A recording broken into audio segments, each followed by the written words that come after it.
Brings us to earlier this week when we learned that Stormy Daniels has sued President Trump over the alleged affair and hush agreement. And yet again, the White House has asked questions about it. Did the president approve of the payment that was made in October of 2016 by his longtime lawyer and advisor, Michael Cohen? Look, the president has addressed these directly and made very well clear that none of these allegations are true. This case has already been won in arbitration, and anything beyond that, I would refer you to the president's outside counsel. When did the president address specifically the cash payment that was made in October of 2016? The president has denied the allegations against him, and again, this case has already been won in arbitration. Still dodging. But by attempting to deflect from the lawsuit, she claimed the president won in arbitration, an admission that a non-disclosure agreement exists and it directly involves the president.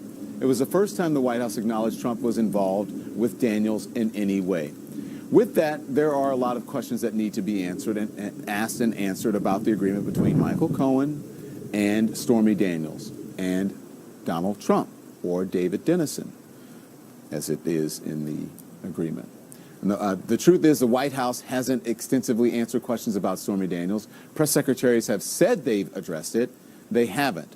They have said the president has addressed it. He has not. And they are going to face more questions about it until they do. So back with me now, Joan Walsh, Jack Kingston, David Sverdlik, and Joe Tacopino.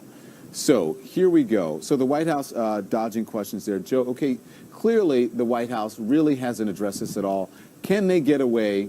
Uh-oh. Did we lose him? All right, so can they get away? I'll ask that for David. Joe, are you back?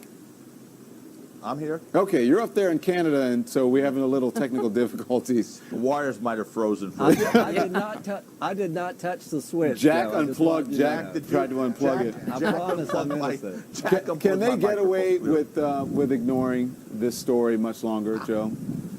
I mean, listen, I never thought he could get away with anything that's happened in the last year and a half, so I don't know. I guess if you just keep saying na na na na na na, liar liar pants on fire, maybe it works. But they keep saying things that aren't accurate. Like, we've answered this, the president's answered it, and now they're saying it's not true. You know, all the things they said before are now being confirmed by the White House. So again, this is the people around Donald Trump who are really doing him the most damage. The press secretary and his personal lawyer, in this instance, have really hurt him because they've confirmed things that he's denied.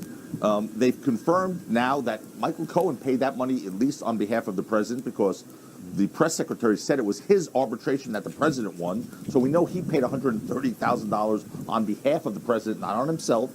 So he can't say, I had an affair with her. So I really don't know where we go with this, other than just admit it and move on. I guess that's probably Joan, the you're best way shaking to your get this head thing in agreement. behind them. You think that they've mishandled this? They're doing him a They disservice. totally mishandled it. I mean, she did say that the president was a party to the arbitration. So out the window goes the notion that somehow Michael Cohen did this on his own.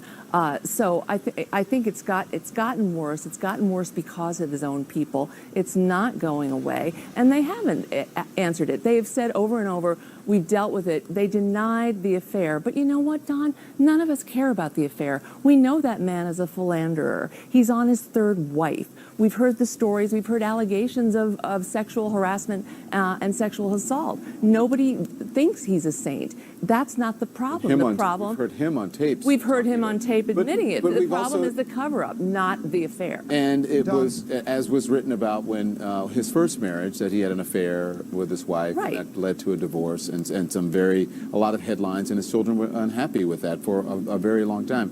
David, how should the president deal with this? Look, I think the president is going to keep doing exactly what he's doing for this reason. Yes, the way things unfolded this week with Sarah Huckabee Sanders, with Michael Cohen, he is going to continue to face questions about both the payment, whether it was a campaign finance violation, and also the sort of non-denial denials that you were just talking about in the White House briefing room. The president has not come out and address these in a fulsome way. I don't think, though, that he's going to face a political backlash for the reasons that we've been talking about all this week, which is that his core supporters, the 40%, and it is still 40% if you look at the most recent Real Clear Politics poll of the electorate that stands behind him, has priced this in. They priced it in the night of the Access Hollywood tape, and I was on the air with you. People made a decision then they were going to go down the road with him anyway because he represented something that they wanted to see But in David- public life. David, Go I ahead, never, Joan. I never disagree with you, and I don't entirely here, but we are seeing that women, suburban women, are abandoning him. In Virginia, we saw it. We saw it in Alabama. We're seeing it Whoa, in polls Joan, all over you the did not country. see it Wait, in Jack- So Alabama. he is paying. He seems to be paying a Jack, price. I promise you, There- she's addressing David specifically, and Jack, I promise Yeah, you'll let get me it. just You'll jump get in to real talk. quick and You say- always do, So, Jack. and I rarely disagree with you, Joan. I will say that yes, I agree that on the margins, Trump is going to lose support among certain constituencies, including women. I do think this could hurt him on the margins, but he started on Inauguration Day at 45%, and with everything that's gone on in the last year, he's only down to 40. He So dips it's below not sometimes. the Well, bottom. The Go ahead, bottom has Jack. not fallen out on Don- President Trump. True, yet, that's with true. all Don, of this. he's not the first politician. This isn't the first office to say that's an old story. Bill Clinton did that for many years. I don't think they owe any explanation beyond what they've said. This did not happen in the campaign. It happened 10 years earlier. Michael Cohen never worked Jack, for the the payment campaign. happened In the campaign. during the campaign.